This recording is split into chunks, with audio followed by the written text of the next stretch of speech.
Hello guys, good evening. ட்ரெண்டிங்கில் இருக்கிற milk bread எப்படி செய்கிறதுன்னு பார்க்கலாம். அது தேவையான பொருட்கள்: milk, banana, condensed milk, bread, butter. இதெல்லாம் தான். பட்டருக்கு பதிலாக கீ எடுத்துக்கணும். இப்போ ஒரு செட்டுக்கு வந்து 3 ப்ரெட்டு தேவை. 3 ப்ரெட்டை இந்த மாதிரி விரித்து வச்சுட்டு பனானாவை ஸ்லைஸ் பண்ணி அது மேலே வச்சு நல்லா ஃபோக் வச்சு அந்த பனானா ஃபுல்லாக அதில் அப்ளை ஆகிற மாதிரி எல்லாமே பண்ணிக்கணும். பண்ணிவிட்டு ஒன்று மேலே ஒன்று வச்சு 3 லேயர்ஸாக வச்சுக்கணும். அதுக்கப்புறம் மில்க் எடுத்துக்கணும்.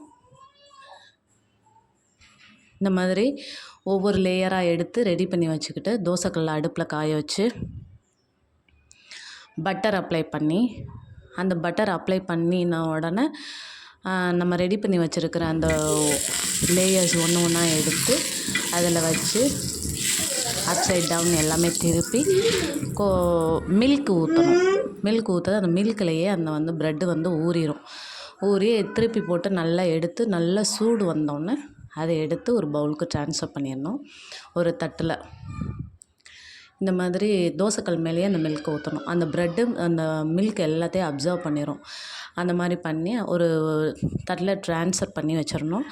அதுக்கப்புறம் கண்டென்ஸ் மில்க் அது மேலே நல்லா சிஸ்லிங் பண்ணி சர்வ் பண்ணுங்கள். ஸ்பூன்லேயே அதை நீங்கள் கட் பண்ணி, இல்லைன்னா கத்தியில் கட் பண்ணி ஃபோக்கில் குத்தி சாப்பிட்டாலும் நல்லாயிருக்கும்.